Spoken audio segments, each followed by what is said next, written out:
దాన్నే transferred epithet అంటారు. రైతు యొక్క అలసటను దేని మీద బదిలీ చేశారు? దారి మీదకి బదిలీ చేస్తే ఆ దారి ఏమైంది? అలసిన దారి. అలాగుననే శుభకాలము లేదా అశుభకాలం అంటే అర్థం ఏమిటంటే, కాలము అశుభమని కాదు, అతనికి ఆ సమయంలో ఏదో అశుభం సంభవించింది, అందుకని ఆ కాలానికి ఏమని పేరు వచ్చింది? అశుభము అని వచ్చింది. ప్రియులారా, అతనికి అశుభం కలిగిన అదే గడిలో ఒకడికి యాక్సిడెంట్ అయ్యి కాలు ఇరిగిపోయిన టయాన్నే ఇంకొకటి పెళ్లి కుదురుతుంది. ఎప్పుడు దొరకని పిల్ల ఆ వేళ దొరుకుతుంది. నీకేమో అశుభము, వీడికేమో శుభం. ఆడికి అప్పుడే ఉద్యోగం వస్తుంది, లేదా అప్పుడు లాటరీ తగులుతుంది, ఇంకోటి ఏదో పిల్లలు పుడతారు. నీ కాలు ఇరిగిపోయిన టైంలోనే ఆడికేమో అశుభము, నీకేమో అశుభము. అంటే అర్థం ఏంటంటే పిల్లలు, అశుభకాలం అనగా not the time in itself is bad, but something bad has happened to you, and that badness has been transferred to that particular time, and thereby that time became a bad time. Praise the Lord. అదేంటో అయ్యో time అలాగే తక్కువ ఉన్నారు అలాగా.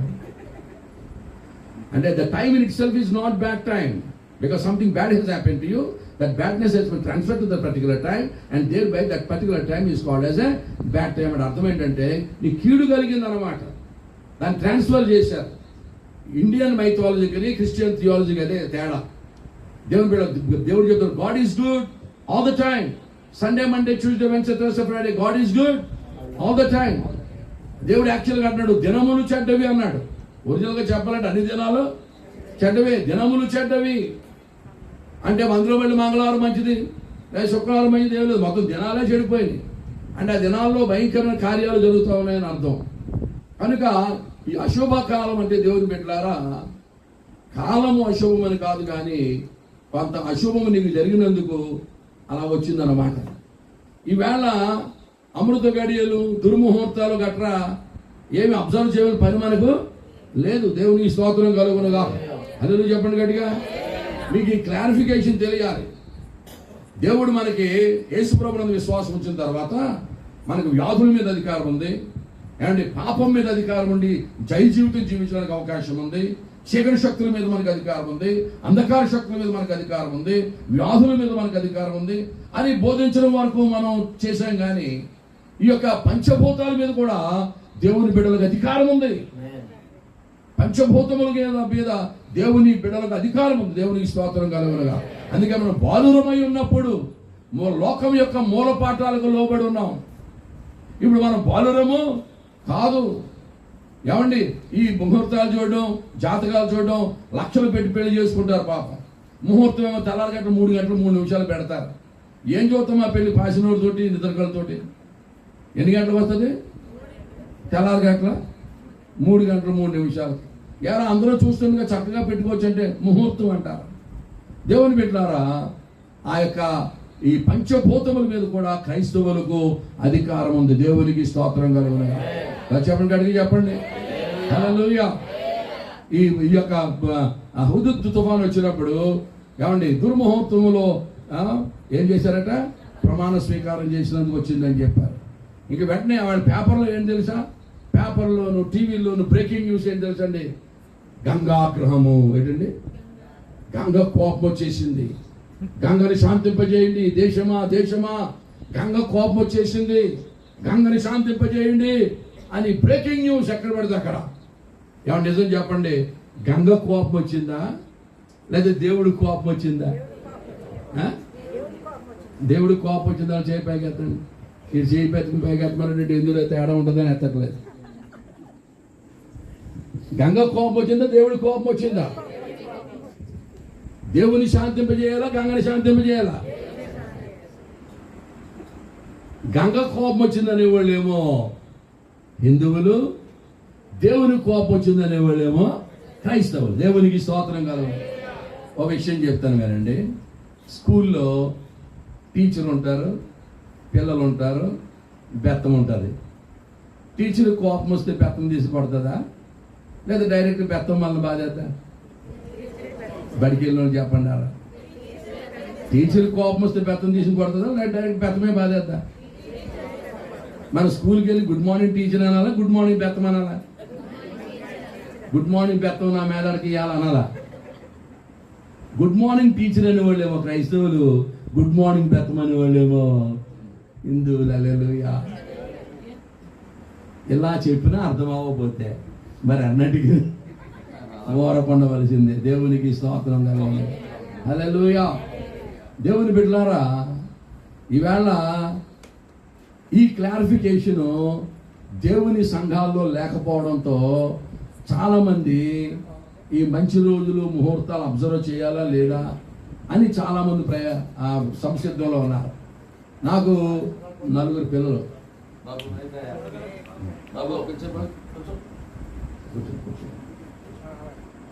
నాకు 4 పిల్లలండి.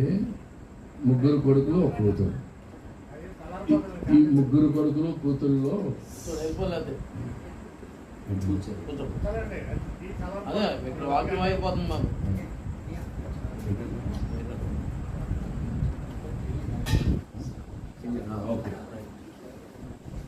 హల్లెలూయా చెప్పండారా. ఎంత పిల్లలు? ఎంతమంది పిల్లలు అన్నాను? నాకు 4 పిల్లలు కదా. మొదట మా పాప, ఫస్ట్ పాప పుట్టింది. మా అమ్మాయి MSc, MPhil, PhD in molecular genetics. She scientist and doctor and she's the director of scientific affairs for American company. ముందు పెళ్లి చేశారు. మా పాపకి 2 పిల్లలు పుట్టారు. తర్వాత 3 కొడుకులకి అమావాస్యలో, ఆషాఢ మాసంలో ఏమండి 3కి ఒకే రోజు పెళ్లి చేశారు. పుష్కరాలు, అమావాస్య, ఆషాఢ మాసం. చెప్పండి అంటారు. ఎవరైనా చేస్తారా? అమావాస్యలో ఎవరు చేయరంట, ఆషాఢ మాసంలో చేయరంట, ఏమండి పుష్కరాల్లో కూడా చేయరంట, 3 కొడుకులకి ఎవరు చేయరంట. నేను చేశాను. ఈ సంగతి ఎవరో మొత్తం అందరూ తెలిసిపోయింది. తెలిసిపోతే పాస్టర్ గారు ఎవరు 3 కొడుకులకి ఒకేసారి ఆషాఢ మాసంలో అమావాస్యలో చేస్తారంట. ఈ వింత ఏంటో చూద్దామని పిల్లవాళ్ళు కూడా వచ్చేసారు భోజనాలకి. తర్వాత మీడియా వాళ్ళు వచ్చేసారు. TV9 వాళ్ళు, TV5 వాళ్ళు, ఈ టీవీ వాళ్ళు వచ్చారు. అయ్యగారు కూడా ఉన్నారు. నన్ను ఇంటర్వ్యూ చేశారు. TV5 వాళ్ళు కావాలి. ఏమంటే 3 కొడుకులకి ఒకేసారి ఎందుకు చేస్తానని అడిగారు. నేను అన్నాను 3 పుట్టారు, మరి ఏం చేయమంటావు అన్నాను. అంటే ఆ పక్క టీవీ అతను అంటున్నాడు, ఎంతమంది పుడితే అంతమంది చేస్తారండి సార్ అన్నాడు. నేను అన్నాను నా కొడుకులు నా ఇష్టం, మీరు నచ్చితే భోజనం చేసి వెళ్ళండి, మంచి నవాబీ బిర్యానీ ఉందా అన్నాను. అలా అన్నారు పాస్టర్ గారు. ఎంత పాస్టర్ గారు అయితే మాత్రం ఆషాఢ మాసంలో అమావాస్యలో 3కి వచ్చా చేయకూడదండి, మీకు అరిష్టం తగులుతుంది, మీకు కీడు కలుగుతుంది అన్నారు. పిల్లలు పుట్టరా అన్నారు. కీడు కలుగుతుంది అంటే నేను అన్నాను మేలు కీళ్ళ గురించి మీకంటే మా బాగా తెలుసండి, భోజనం చేసి వెళ్ళిపోండి అన్నాను.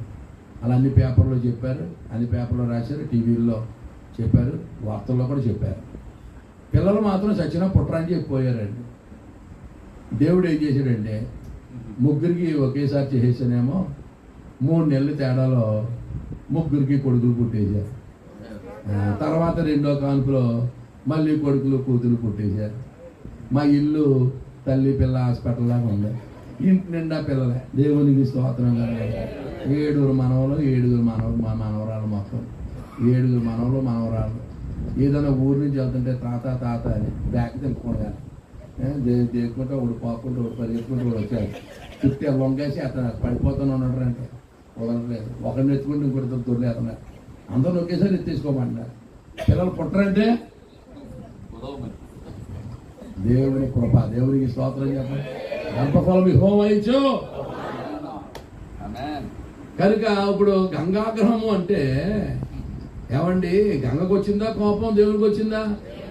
దేవునికి కోపం వచ్చినప్పుడు దేవుడు ప్రకృతిని వాడతాడు. దేవునికి స్తోత్రం కలుగునుగా. భూనివాసులకు బుద్ధి చెప్పాలన్నప్పుడు ఒక భూకంపమో లేకపోతే ఒక తెగులో, ఒక కరోనాయో, ఒక తుఫానో పంపుతాడు. ఆ తుఫానులో ఆయన ప్రత్యక్షం అవుతాడు. ఆయన తుఫానుకి ఆజ్ఞ ఇస్తాడు. ఇన్ని చెట్లు పడాలి, ఇన్ని ఇల్లు పడాలి, ఇంతమంది చచ్చిపోవాలంటే ఆజ్ఞ తూచా తప్పకుండా నెరవేర్చే తుఫాను. ఏమండి, పావలా యాక్షన్ చేయమంటే పావలా యాక్షన్ చేయదు, రూపాయి యాక్షన్ చేయదు. అది దేవునికి స్తోత్రం కలుగునుగా. అంత మెటిక్యులస్ యాక్యురసీతో దేవుడు సృష్టిని నడిపిస్తూ ఉన్నాడు ప్రియమైన వాళ్ళారా. కనుక గంగను కాదు శాంతింపజేయడం. ఎవరు శాంతింపజేయాలా?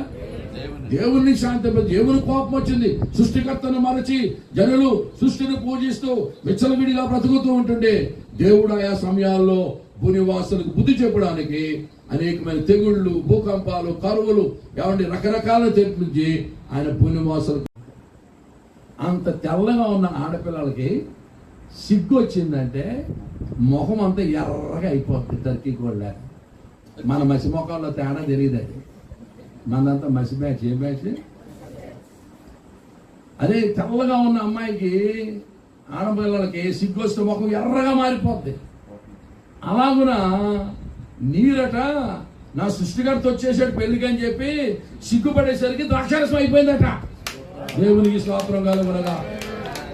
హల్లెలూయా, హల్లెలూయా.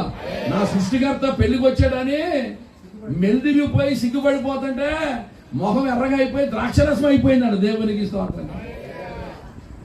చెప్పకూడదు కానీ జ్యోతిలో వచ్చిన చీర కడితే చీరకే సిగ్గేసిందట. అప్పుడు పాట ఉండేది. చెప్పకూడదంటేనే చెప్తున్నాను సుమా. అంటే మీకు ఎక్కాల, పాయింట్ ఎక్కాలని. ఏమండి, గంగమ్మ యేసుని చూసి మెరుగులు తిరిగిపోయి సిగ్గుపడిపోతుంది. దేవునికి స్తోత్రం కలుగునగా. అదే గంగమ్మ దేవుని ప్రజలు వస్తుంటే పారిపోతా ఉంది. దేవునికి స్తోత్రం కలుగునగా. గంగమ్మ మీద యేసయ్య నడిచాడు. దేవునికి స్తోత్రం కలుగునగా. ఇన్ని పనులు చేస్తుంటే మనోళ్ళు అన్నారు మనం అందరం హిందువులు, గంగ తాలూకా బిందువులు అంటే ఏమన్నా అర్థం ఉందా అందులో?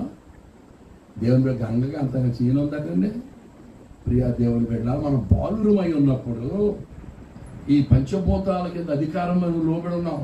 ఇదివరకు యేసుప్రభు తెలియనప్పుడు గోదావరి దాడితే డబ్బులు వేసేవాడు. కిటికీలోకి వేస్తావా? గోదావరి ఏమంటే మనమే తీసేసుకుని ట్రై చేస్తాం.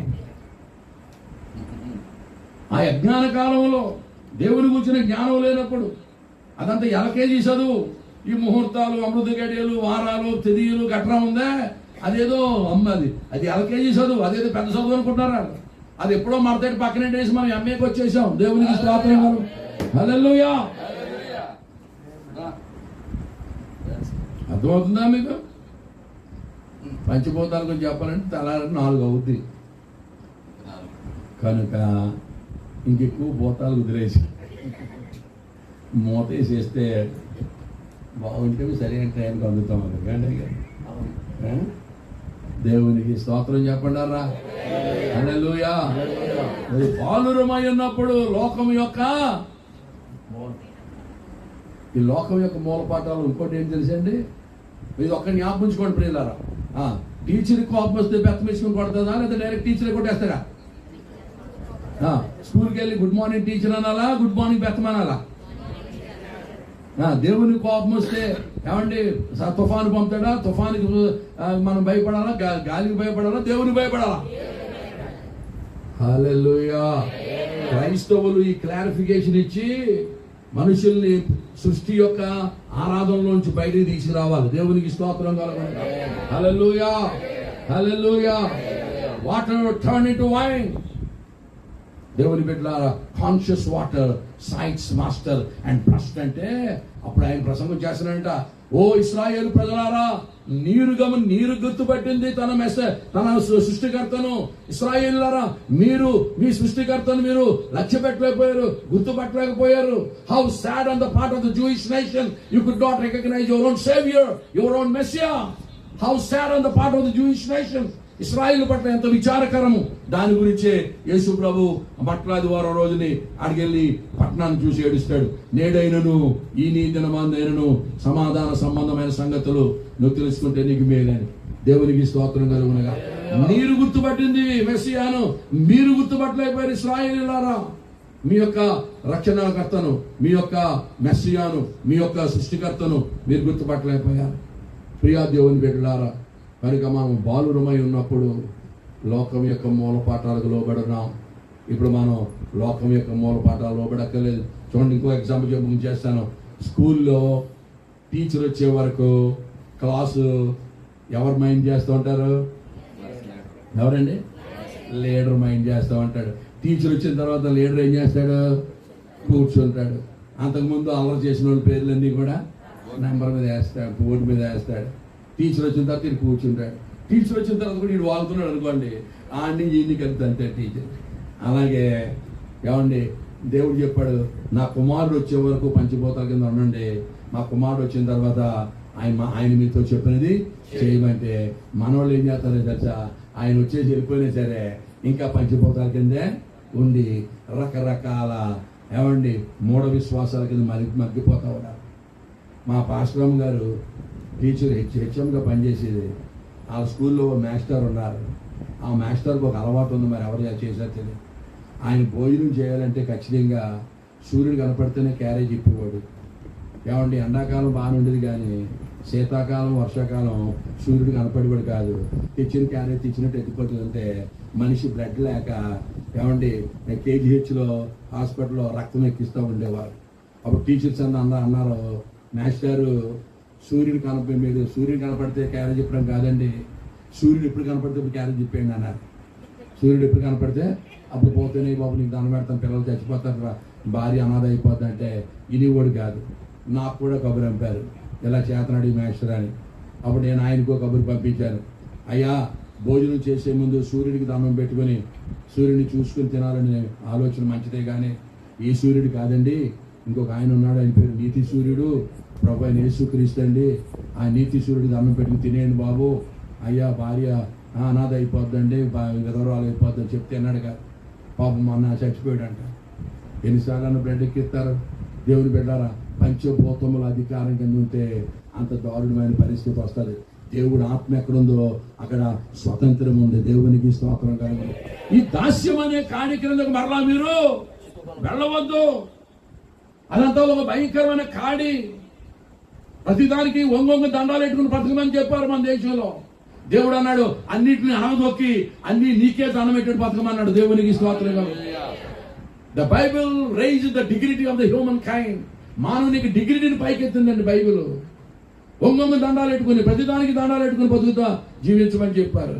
దేవుడు అన్నాడు సమస్తమును లోపరుచుకొని ప్రతిదీ నీకే దానం పెట్టేటట్టు చేసుకున్నాడు. దేవునికి స్తోత్రం కలుగును.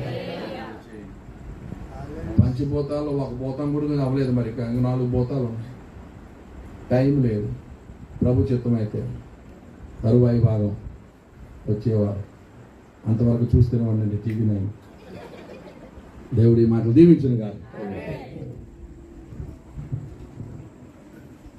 చప్పలు కొడుతూ ప్రభుత్వం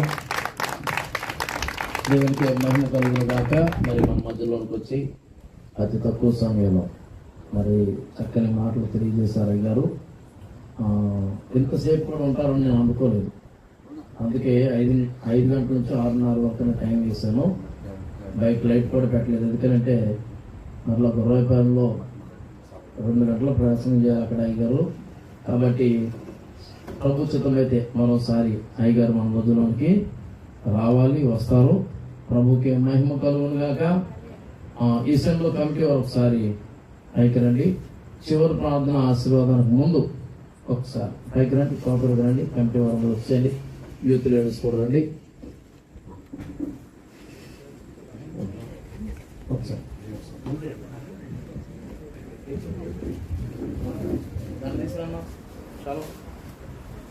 ఒకసారి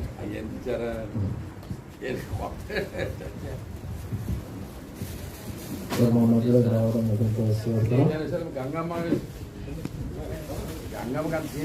సహోదరుడు ప్యాట్రిక్ పాల్ గారు వీటిని రెడీ చేశారు.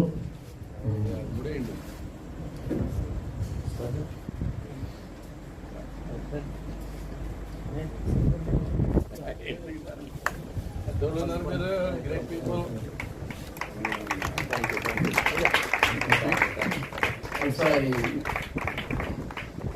ఎంపీ గారు కృష్ణ గారు వచ్చి, కృష్ణ గారు అదేవిధంగా మన ఏలూరు జిల్లా క్రిస్టియన్ మైనారిటీ సెల్ అధ్యక్షులు వారు ఇరువురు కలిసి దండేస్తారు.